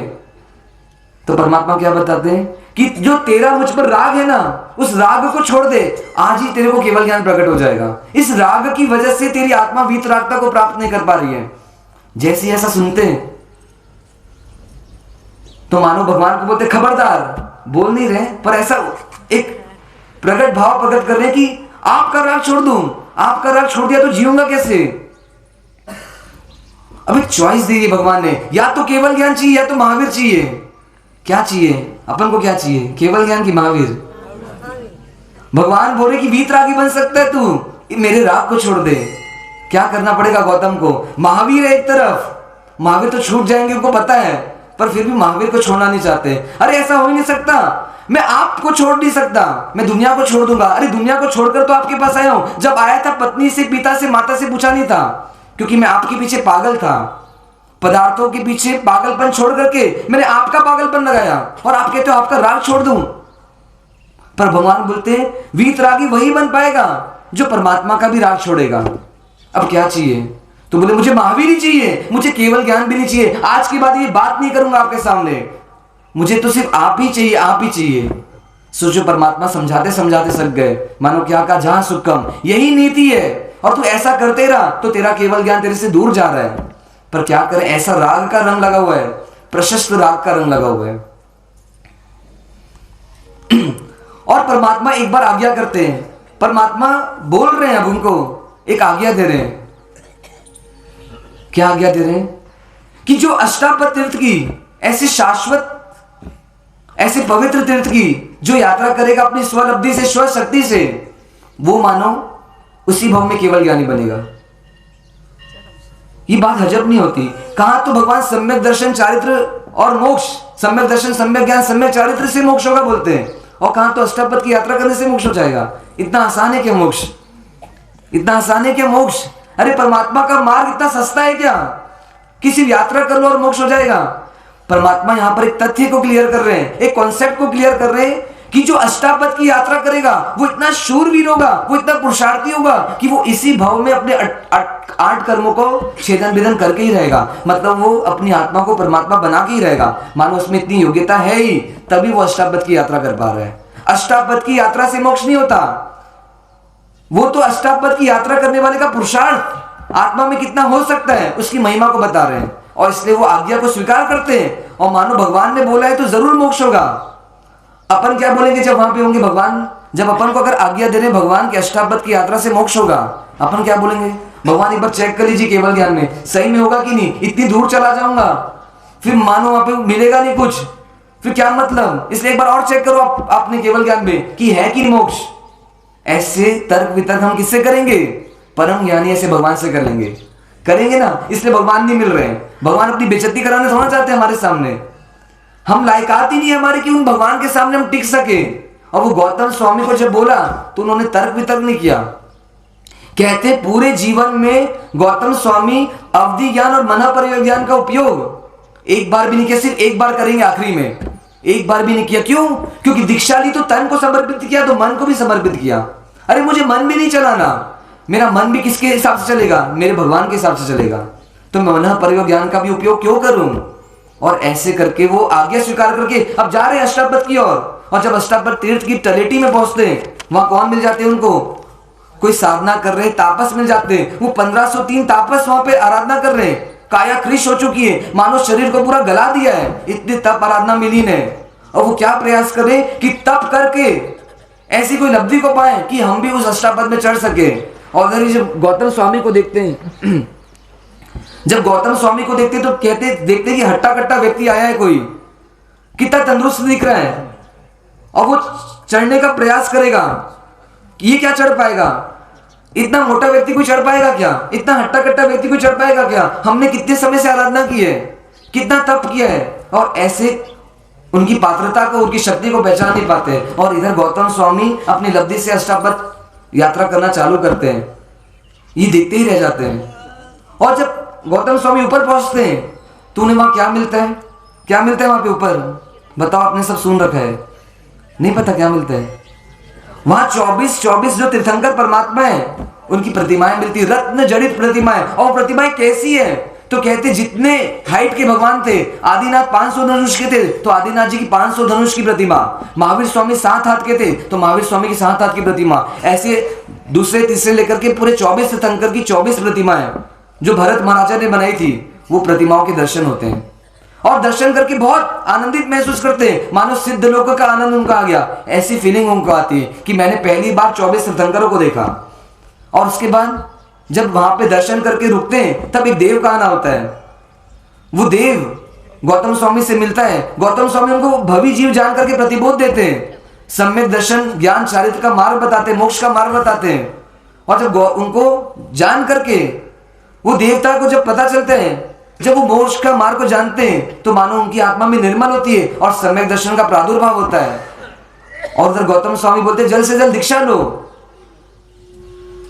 तो देवता तो दीक्षा ले नहीं सकते, तो फिर उनको क्या करें? तो फिर आप मौत शौक करें क्या? तो मौत शौक मत करो। क्या उपदेश देते उनको कि तुम इस जीवन को कैसे बिताओ? उस देवता को बोल रहे कि तुम जब तक तुम्हारा आयुष्य शेष है तुम क्या करो? तो एक पुंडरिक कंडरिक नाम का अध्ययन देते हैं, एक मानो जिनवाणी दे रहे हैं उनको, और कहते हैं कि 500 बार एक दिन में इसका क्या करो? अध्ययन करो। और ऐसे वो देवता उसी तीर्थ पर रह करके 500 बार नित्य उस पुंडरिक कंडरिक का अध्ययन करते हैं और ऐसे अपना जीवन प्रसार करते हैं। और जब उनकी आयुष्य वहां से खत्म होती है तो अगला जन्म कहां होता है उनका? कहां होता है? इसी भरत क्षेत्र में होता है। किस नाम से? तो कहते हैं वज्र स्वामी। सुना है ना वज्र स्वामी, जिसको पिता ने बैर कर ले आए थे, वज्र के जैसे भारी लग रहे थे गोचरी में, तो गुरु ने वज्र स्वामी नाम रख दिया। और ऐसे वज्र स्वामी बचपन से ही कैसे बन जाते? वासनाचार्य, इतने ज्ञानी रहते हैं। तो यहाँ पर बता रहे कि उस वज्र स्वामी को दीक्षा बचपन में क्यों मिली? तो कहते हैं उनको गुरु गौतम जैसे गुरु मिले पूर्व भाव में, इसलिए उनकी पात्रता जन्म से ही दिखने लगी। और इधर जब गौतम स्वामी वापस नीचे उतरते हैं तो मानो वो तापस उनका वेट ही कर रहे हैं कि जो काम हम नहीं कर पाए वो ऐसा हट्टा कट्टा व्यक्ति कैसे कर लिया। और ऐसे उनको देखते हैं, सब उनके आसपास आ जाते हैं। जैसे जब मेला लगता है तो क्या मिल रहा है, क्या मिल रहा है, जाने तो सही, तो उनके पास आके इर्द गिर्द खड़े हो जाते हैं और उनको प्रणाम कर लेते हैं सीधा, क्योंकि उनको ये मान्यता रहती है उनके दिमाग में कि जो अष्टापद की यात्रा कर रहा है मानो वो सदगुरु ही है, उनके पास मोक्ष का मार्ग है ही। और ऐसे विश्वास के साथ उनको बोलते हैं कि हे गुरु हमको ज्ञान दो। तो बोलते ज्ञान लेना है तो पहले चोटी दो, चोटी दो फिर रोटी दूंगा फिर ज्ञान दूंगा। और चोटी दे करके रोटी देते हैं। रोटी किसकी देते हैं? खीर की रोटी कहते हैं। मतलब पहले दीक्षित करते हैं और दीक्षित करके पारणा कराते हैं, इतनी सी कटोरी में खीर लाते हैं। वो बेचारे भोले रहते हैं आपके समान। वो क्या बोलते, हमारा 24 उपास था और इतनी सी खीर में हम 500-1500 दिन लोग कैसे खाएंगे? कैसे खाएंगे भैया? साधर्मी वात्सल्य करना पड़ेगा बड़ा, तब जाकर के पेट पूर्ति होगी। पर क्या करते हैं, अरे आप बैठो तो सही, अभी सबको पारणा कराता हूं। और अंगूठे अमृत बसे लब्धि तना भंडार वाली गाथा चरितार्थ होती है और मानो सब तृप्त हो जाते हैं ऐसे परमान्न मतलब खीर का पारणा करके। अब हो गई गोचरी, अब क्या करते हैं, अब ज्ञान और देते हैं। और गोचरी करते करते मानो इतने भावित हो जाते हैं वे लोग, तो उसमें से 500 लोग जो होते हैं, 501 लोगों को क्या होता है, वही केवल ज्ञान हो जाता है। गौतम स्वामी तो अपने में मस्त है और वो भी अपने में मस्त है। अब गौतम स्वामी बोलते चलो, कहाँ चलना है, कहाँ चलना है? तो बोले मेरे गुरु के पास चलो। अरे आप तो स्वयं गुरु हो, तो क्या आपके भी कोई गुरु है क्या? तो बोले हाँ मेरी भी कोई गुरु है। अरे आप इतने अच्छे हो तो आपके गुरु कितने अच्छे होंगे, चलो चलो हम भी चलते हैं। और ऐसा करके गुरु भगवान अपने गुरु के पास ले जा रहे हैं। अब 1503 उनके पीछे पीछे चल रहे हैं, गुरु आगे चल रहे हैं।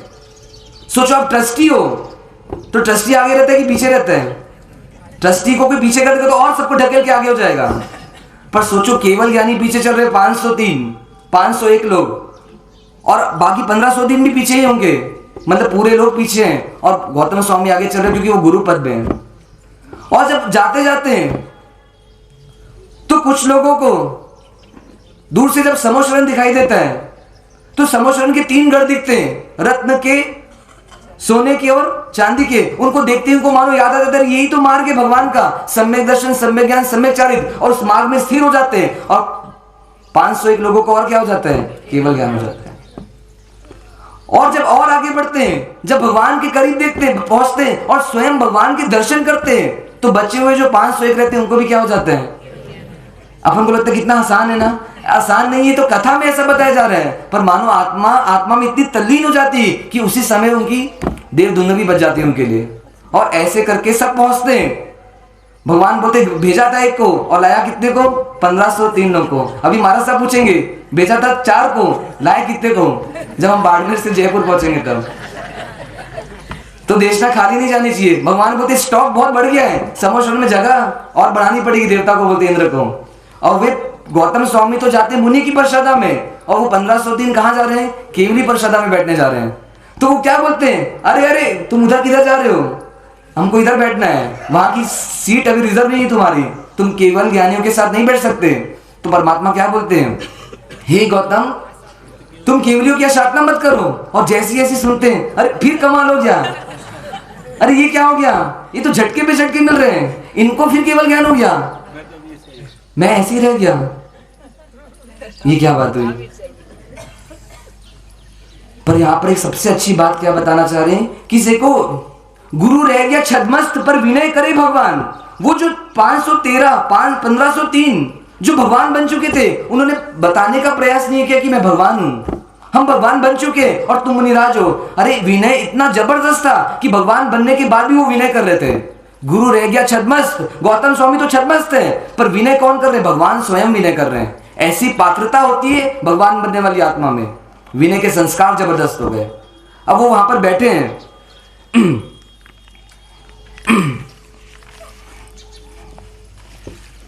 अब इधर समय प्रसार होते जाता है, परमात्मा का अब मोक्ष गमन नजदीक आता है। मानो 72 वर्ष की आयुष पूरी हो गई है। अंतिम चौमासा परमात्मा का कहां होने वाला है? तो कहते हैं पावापुरी में होने वाला है। और पावापुरी में परमात्मा पधार रहे हैं चातुर्मास के हेतु। और परमात्मा ने चातुर्मास है, साध्वी जी भगवंत भी है, साधु जी भगवंत भी है। और इधर गौतम स्वामी के कितने शिष्य समुदाय हो गए? साध्वी और शिष्य साधु बन करके 50,000। और ये 50,000 कैसे हैं? तो एकदम 100% खड़े हो गए। मतलब ये 14,000 जो साधु भगवंत है वो सबके सब केवली हो गए, और 36,000 जो साध्वी जी भगवंत है वो सभी के सभी केवल ज्ञानी हो गए। ऐसे 50,000 शिष्य के मालिक कौन बन गए हैं? गौतम स्वामी। और परमात्मा अंतिम चातुर्मास में आ चुके हैं।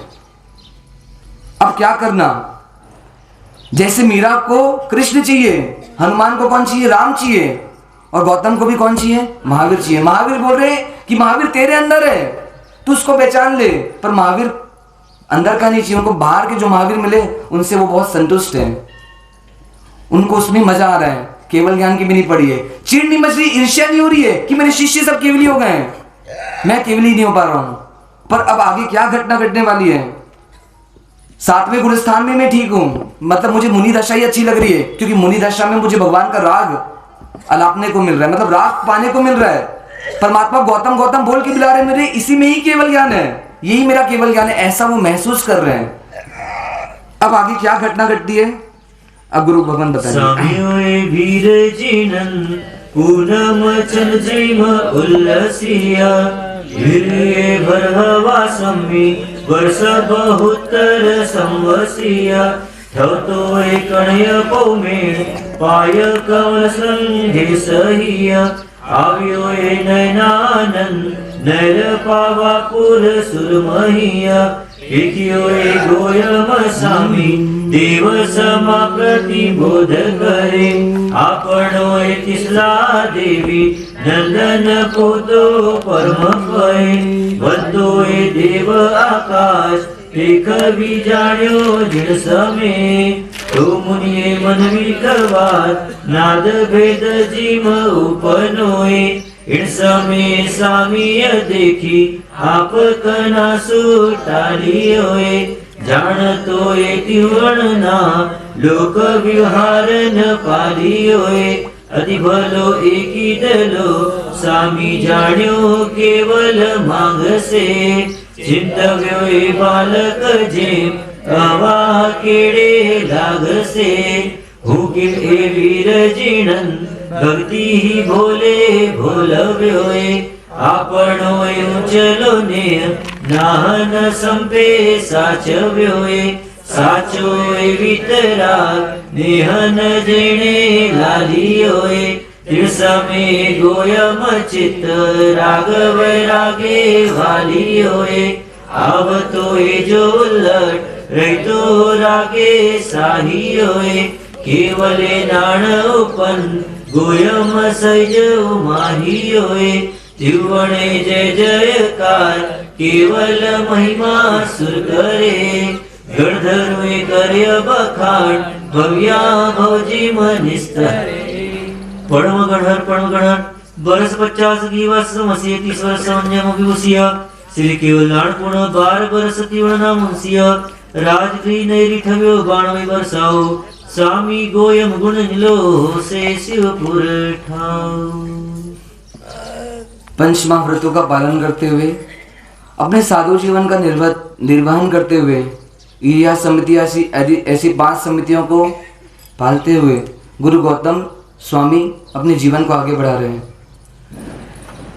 इधर परमात्मा पावकपुरी में चातुर्मास के लिए विराजमान हुए हैं और परमात्मा ने जान लिया है, मानो केवल ज्ञान में सब दिख रहे हैं कि अब जीवन शरीर छोड़ने का समय आ चुका है, निर्वाण का समय नजदीक आ चुका है। अब परमात्मा ने अपने निर्वाण की तैयारी में लग रहे हैं और इधर परमात्मा ने एक आज्ञा दी है। किसको? गुरु गौतम को आज्ञा दी है। क्या आज्ञा दी है? कि हे गौतम, तुम्हें काम करना है। पास में ही गांव है गुणाया जी। गुणाया जी सुनते हैं ना तुम? उस समय क्या नाम था मालूम नहीं, पर अभी गुणाया जी के नाम से वो गांव है। वहां पर तुमको जाना है और जाकर के क्या करना है, वहां पर एक देव शर्मा नाम का व्यक्ति है, उसको प्रतिबोधित करना है। क्या करना चाहिए गुरु गौतम को? जाना चाहिए कि नहीं? अरे 70-80 साल के हो गए, बुढ़ापे में भेज रहे भगवान उनको। वो बोल सकते हैं ना मेरे 50,000 शिष्य, उनको भेजो। शिष्य इसलिए तो बनाए, थोड़ा काम कराएंगे उनसे। पर जब परमात्मा को नहीं छोड़ सकता तो परमात्मा की आज्ञा को तो मैं और नहीं छोड़ सकता। परमात्मा ने बोला है तो मुझे जाना ही है, ऐसा निर्णय उनके में था। मतलब परमात्मा से तो प्रेम था, पर परमात्मा की आज्ञा से उससे भी ज्यादा प्रेम था। सिर्फ एक ही आज्ञा से प्रेम नहीं था कि मेरा राग छोड़ दे, बाकी सब आज्ञा से प्रेम था। यहां पे भगवान, यहां पे गुरु गौतम क्या संदेश दे रहे हैं हमको? कि हम कई बार परमात्मा से प्रेम कर लेते हैं, ऐसा लगता है हमको, पर परमात्मा की आज्ञा से प्रेम नहीं कर पाते। पर मोक्ष कब होगा? आत्मा का साम्राज्य कब मिलेगा? सिर्फ परमात्मा के प्रेम कर लेने से कि परमात्मा की आज्ञा के प्रेम करने से? तो यहां पर वो क्लियर कर रहे हैं। गौतम राज सुन रहे हैं ना अपन, तो वहां पे बता रहे हैं कि अगर आपको इस बढ़ना है मार्ग में, मोक्ष को पाना है, तो परमात्मा से ज्यादा परमात्मा की आज्ञा से प्रेम करो, तब जाकर के शाश्वत लक्ष्मी मिलेगी। और इस तरीके से वो एक्सेप्ट करते जाऊंगा। एक बहुत बड़ी घटना घटने वाली है, परमात्मा से बहुत दूर जा नहीं रहे, परमात्मा से लेकिन इतना पास भी नहीं है कि पुनः वापस जल्द से जल्द लौट आए। वो तो मन प्रयोग ज्ञान का उपयोग नहीं करते, तो ये देखने का भी प्रयास नहीं किया क्या परमात्मा का अंतिम समय चल रहा है क्या। और ऐसा सोच करके कल्पना तो करो कि जिसके लिए पूरा जीवन छोड़ा, अंतिम समय में उनसे ही दूर हो रहे हैं। परमात्मा ने भेज दिया। परमात्मा ने सही किया कि गलत किया? परमात्मा तो वीतरागी थे, परमात्मा ने भेजकर सही किया कि गलत किया? मानो परमात्मा अपना ड्यूटी निभा रहे हैं कि मैंने इसको दीक्षित किया तो मुझे इसको भी केवल जाने बनाना है। और ये ऐसे तो मानेगा नहीं। 1503 लोग जबरदस्ती इसको दूर पूछेंगे, ऐसा मानो 4 को लायक दिखते थे। जब हम बाड़मेर से जयपुर परमात्मा को दूर कर दिया।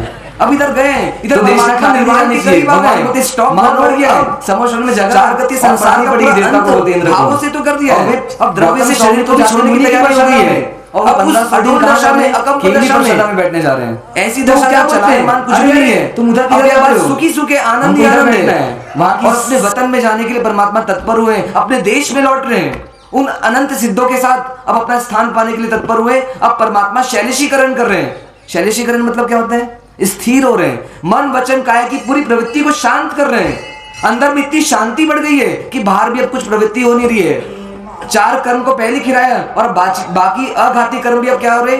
खिरने वाले हैं। आयुष्य कर्म भी मानो बोल रहा है कि मैं बाहर गया, अब मैं इस शरीर को ज्यादा रेट रोक नहीं सकता। मानो परमात्मा जो मैल रूप में, जो बीमारी रूप में जन्मों से जो शरीर मिल रहा है, ऐसे शरीर की बीमारी को भी अब क्या कर रहे हैं? अपने से अब दूर करने के लिए पूरे तैयार हो गए। वो परमात्मा स्थिर होते हैं और कुछ समय में 14वें गुण स्थान में प्रवेश करते हैं। और क्या होता है? परमात्मा हमेशा हमेशा के लिए इस संसार का त्याग कर देते हैं। और वो अमावस की रात जहाँ परमात्मा पूर्व में 16 नहीं तुम्हारी, आप हम सब के लिए देते हैं और स्वयं सिद्धशिला के निवासी बन जाते हैं और ऐसा ऐलान करते हैं कि फिर मानो तुम केवल की इस दुनिया में वापस और जैसे नहीं आएंगे ऐसे ही कमाल हो गया हमारे परमात्मा। अरे ये क्या हो गया? ये तो झटके पे झटके मिल रहे हैं, इनको फिर केवल ज्ञान हो गया। मैं ऐसी इधर ये घटना घटती है, ये क्या बात है? उधर देव आते हैं, कुछ देव तो पहले से उनकी सेवा में रहते हैं, पर निर्वाण महोत्सव बनाने के लिए देव आ रहे हैं। गुरु रह गया छत गगन में, विमान आते जा रहे, मानो ट्रैफिक जैम हो गया है। ऐसे विमानों का आना होता है। उधर देव शर्मा को प्रतिबोधि देकर के मानो गौतम स्वामी भी लौट रहे हैं, पर जब देखते हैं कि देवता विमान से जा रहे हैं, अरे 16 प्रहर की देशना तो खत्म हो चुकी है, असमय अकारण ये देवता क्यों जा रहे हैं? तो शंका होती पहली बार। आज पहली बार शंका हो रही है कि कोई अनहोनी तो नहीं घट गई, क्या करते, रहा नहीं जाता। आज पहली बार अपने अवधि ज्ञान का उपयोग करते हैं। पूरे दीक्षा के जीवन में पहली बार उन्होंने क्या किया, अपने अवधि ज्ञान और मना प्रयोग ज्ञान का उपयोग किया मानो। और जो देखते हैं और सह नहीं पाते और नीचे गिर जाते हैं, एकदम धस से जमीन के अंदर हो जाते हैं। अरे क्या हुआ, मेरी आत्मा तो मर गई, अरे मैं तो अनाथ हो गया, अरे मेरे परमात्मा कहां चले गए, मुझे छोड़कर चले गए, अब मैं कैसे रहूंगा, क्या होगा मेरा, परमात्मा ने मेरे साथ धोखा किया है, छल किया है, जानकर भी मुझे दूर किया। अरे एक बालक मां के बिना कैसे रहेगा, रह सकता है क्या? अरे अनाथ बालक का जीवन बनेगा कैसे, जिसके लिए पूरा जीवन छोड़ा, जिसके लिए घर छोड़ा, जिसके लिए मैंने अपने शिष्य समुदाय को भी छोड़ दिया, उस महावीर ने मुझे धोखा दे दिया। ऐसा उनके भाव जगत में आ रहा है, बार बार आ रहा है। विलाप कर रहे हैं, पर उस विलाप में कोई सहभागी नहीं बन पा रहा है, उनकी पीड़ा को कोई समझने को तैयार नहीं हो रहा है। अरे शरीर में से जैसे आत्मा निकल गई, ऐसे मानो महावीर चले गए, मेरा वीर चले गया। मैं गौतम गौतम बोलेगा कौन, मुझे कौन बुलाएगा, कौन आदेश करेगा, कौन अब आज्ञा देगा मुझे? मेरी तो मानो पूरी हस्ती मिट गई, मेरा वर्चस्व ही खत्म हो गया, मेरा अस्तित्व ही मिट गया। ऐसे उनको पीड़ा में पीड़ा हो रही है। सोचो भक्त शिष्य कैसा होना चाहिए, गुरु गौतम के जैसा होना चाहिए। अरे गुरु बने बिना तो मोक्ष हो सकता है, पर कहते हैं कि शिष्य बने बिना मोक्ष कभी नहीं होगा, कभी भी नहीं होगा। अगर संसार से मुक्त होना है तो शिष्य तो बनना ही पड़ेगा, पर कैसा शिष्य बनना? तो कहते गुरु गौतम के जैसा शिष्य बनना। अरे पत्नी जैसे पति का वीरा सह नहीं कर पाती, एक प्रेमी प्रेमिका का वीरा सहन नहीं कर पाता, एक पिता पुत्र का वीरा सहन नहीं कर पाते, तो वो गौतम परमात्मा का वीरा कैसे सहन कर पाएंगे? जिनके 24 घंटा रात और दिन जो परमात्मा के बारे में ही सोचते थे, ऐसे गुरु गौतम का आज क्या हो गया, मानो परमात्मा का निर्माण हुआ, इधर उनकी मानो क्या हो गई, मृत्यु हो गई।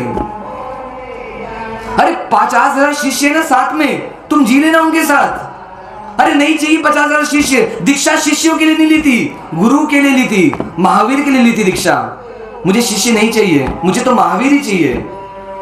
अरे महावीर कितने गलत थे, जानते थे, सर्वज्ञ थे, सर्वदर्शी थे, पर फिर भी मुझे अलग कर दिया। जिनके लिए मैंने जीवन भर उनके कदमों में रहा और अंतिम समय में पर मुझे छल किया, मुझे धोखा दे दिया। ऐसे अब क्या करें, उपालम दे रहे भगवान को, मानो परमात्मा को कलंक लगाने का काम करें। ऐसे उनके भावों में राग इतना हावी हो चुका है कि परमात्मा के लिए भी अब द्वेष तो नहीं था, परमात्मा को भी अब क्या कर रहे हैं, परमात्मा को भी दोषी ठहरा रहे हैं कि परमात्मा जैसे परमात्मा लोक व्यवहार का भी ध्यान नहीं रखे। अरे व्यवहार में भी पिता अपने पुत्र को नजदीक रखता है जब मृत्यु शैया पर रहता है, तो जिसके लिए मैंने पूरा जीवन जिया उसने मुझे दूर कर दिया। क्यों किया ऐसा, क्यों किया ऐसा? और ऐसा सोचते सोचते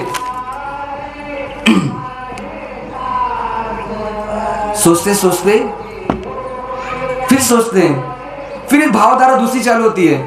अरे महावीर तो महावीर ही थे, अरे जीते हुए भी वो सत्य को बता रहे थे, और आज निर्वाण को प्राप्त हुए तो भी सत्य को ही बता रहे। क्या सत्य को बता रहे? कि तू आया अकेला है, जाएगा भी अकेला, कोई ना संगी साथी तेरा, रैन बसेरा है पूरी दुनिया, कोई किसी का नहीं है। जैसे पक्षी सब आकर के मिलते हैं पर वापस पुनः अपनी अपनी जगह में लौट जाते हैं, तो ऐसे महावीर आए जरूर थे, पर महावीर मेरे साथ रहेंगे नहीं, ये तो उन्होंने पहले ही बोल दिया था। तो मैं क्यों उनको दोषी ठहरा रहा हूं? अरे वो तो वीतरागी थे, उनका राग द्वेष तो बीत चुका था, मैं राग करता था पर उनको तो राग था ही नहीं ना, तो वो कहां गलत थे? मैं फालतू उनके बारे में गलत सोच रहा हूं। अरे वो महावीर तो मुझे महावीर बनने के लिए ही बोलते थे, पर मैं समझ नहीं पा रहा था उनको, वो तो मुझे महावीर बनाना ही चाहते थे। वो क्या बोल रहे थे मुझे कि हे गौतम, तू अपने अंदर के महावीर को पहचान, बाहर के महावीर को मत देख, तेरे अंदर भी महावीर ही है, भीतर के महावीर को जान ले और उसको प्रकट कर। तू और मैं साथ में रहेंगे फिर हमेशा हमेशा के लिए, शरीर से साथ में ना भी रहे तो ये आत्मा तो साथ में रहेगी अनंत काल सिद्ध लोक में, पर पहचान तो सही। पर मैं ही मूड रहा, मैं ही नादान रहा, मैं उनके पीछे पागल बना, परमात्मा की आज्ञा को नहीं स्वीकार कर पाया। पर अब क्या करूं? अब भगवान ने मुझे सही रास्ता जब साथ में थे तब मैं देख नहीं पाया, पर जाते जाते मुझे अब रास्ता दिखा दिया। अब क्या करूं? अब तो इस राग में नहीं फंसना, अब मुझे जल्द से जल्द मेरे महावीर के पास जाना है। महावीर आएंगे नहीं पर मैं महावीर के पास जाऊंगा। और ऐसा करके क्या किया, अब वो आत्मा आगे अपनी आत्मा को लगाने में लगी है, वो आत्मा आत्मा में स्थिर हो रही है। शैलेशीकरण मिच्छामि दुक्कडम अब उस गुणस्थान में आगे बढ़ रही है। अब राग और द्वेष को पूरा निकालने में लगी है। अब जो थोड़ा राग बचा है महावीर के प्रति, उस राग को भी अब क्या करें, निकाल रही है। क्योंकि राग करने से महावीर अब मिलेंगे नहीं। अब तक तो महावीर मिल गए थे द्रव्य रूप से, पर अब महावीर नहीं मिल पाएंगे। अगर अब महावीर को पाना है तो इस राग को भी निकालना पड़ेगा। तो क्या करिए, राग का छेदन भेदन कर दिया।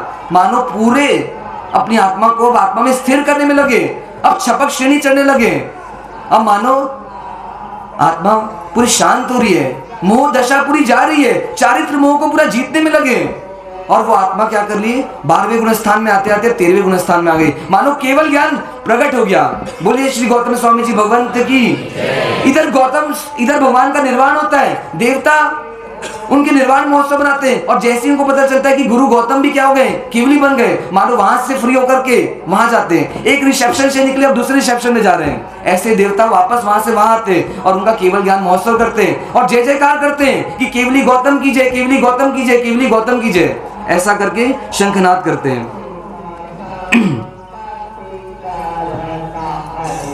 और इधर मानो शिष्य अब तक गुरु को रिझा रहे थे, अब मानो गुरु वास्तव में प्रसन्न हो पाए। वो सिद्धशिला से उनको देख रहे हैं कि जो मैं चाहता था वो गुरु गौतम ने कर दिया, मतलब मेरे शिष्य ने कर दिया। जीते जी तो मैं उसे करवा नहीं पाया, मैंने जाने के बाद क्या किया, उनसे वो काम करवा लिया। और ऐसा करके मानो परमात्मा वहां से हर्षित हो रहे हैं और इधर गुरु गौतम प्रसन्न है। अब आगे क्या होता है, गुरु भगवान बताएं।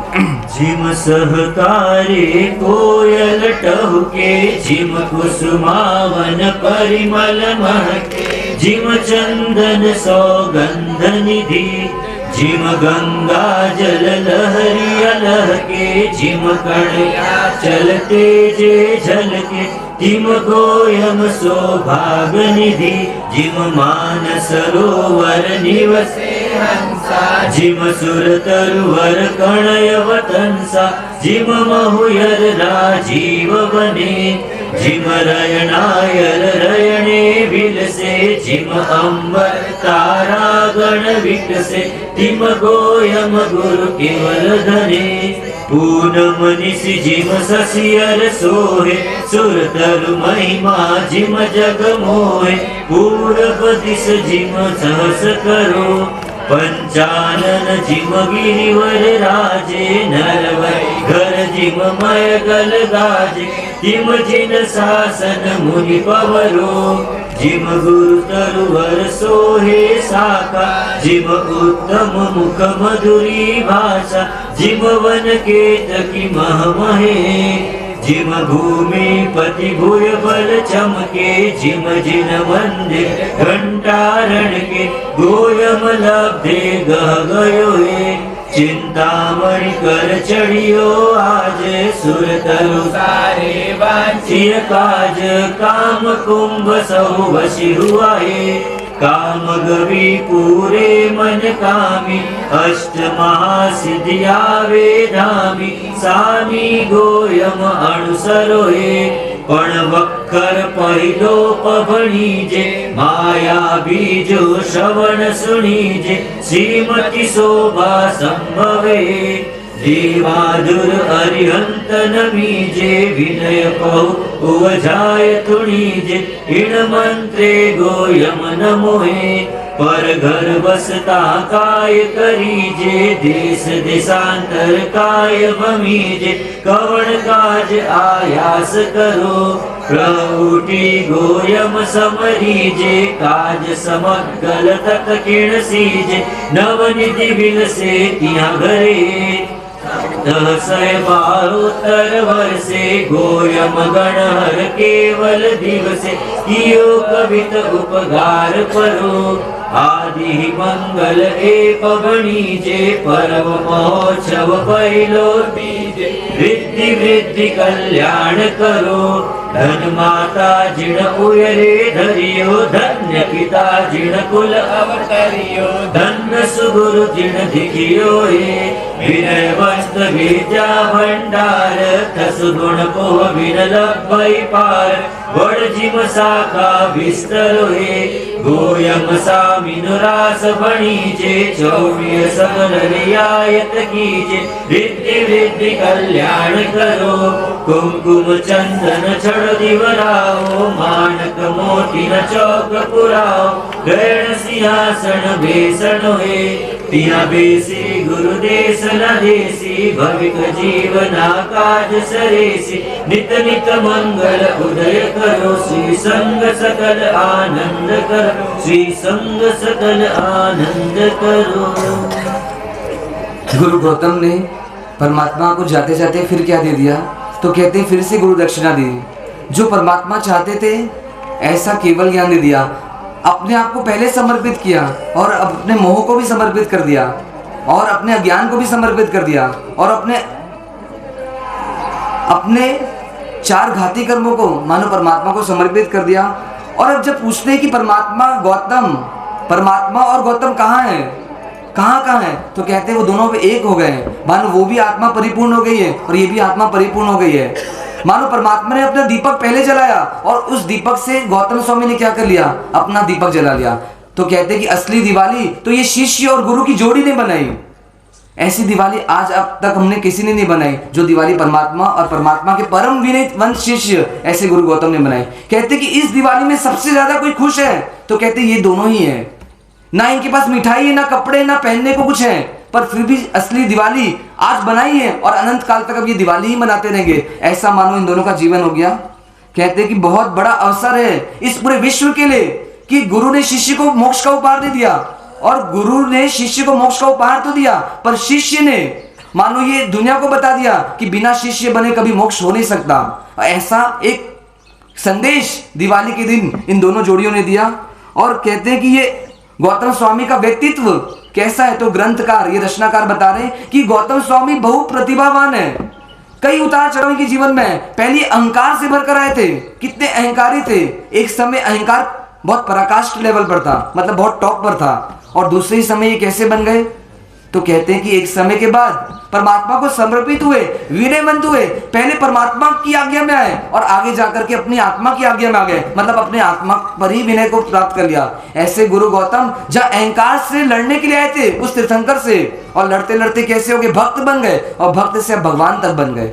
ऐसे उनका वर्चस्व कहते कि पंच परमेष्टि पद पर नमो अरिहंतारम से लेकर के नमो लोई सर्वसाउनम तक के पद पर गुरु गौतम कहाँ नहीं है। साधु भी बने और जब ज्ञान देते अपने शिष्यों को तो उपाध्याय भी है, और कहते गण के नायक ऐसे आचार्य भी बने और अब अरिहंत भी बन गए। और कुछ समय बाद जब उनका निर्वाण होता है तो वो क्या बनते? सिद्ध भी बन जाते। ऐसे पांचों ही पद को सुशोभित करने वाले कौन हुए? तो कहते गुरु गौतम हुए।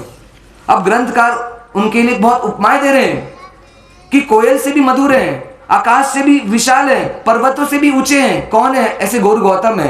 क्यों उपमा देने की जरूरत पड़ रही है? हमको तो कोई उपमा नहीं देता, और हमको उपमा भी कैसी देता है?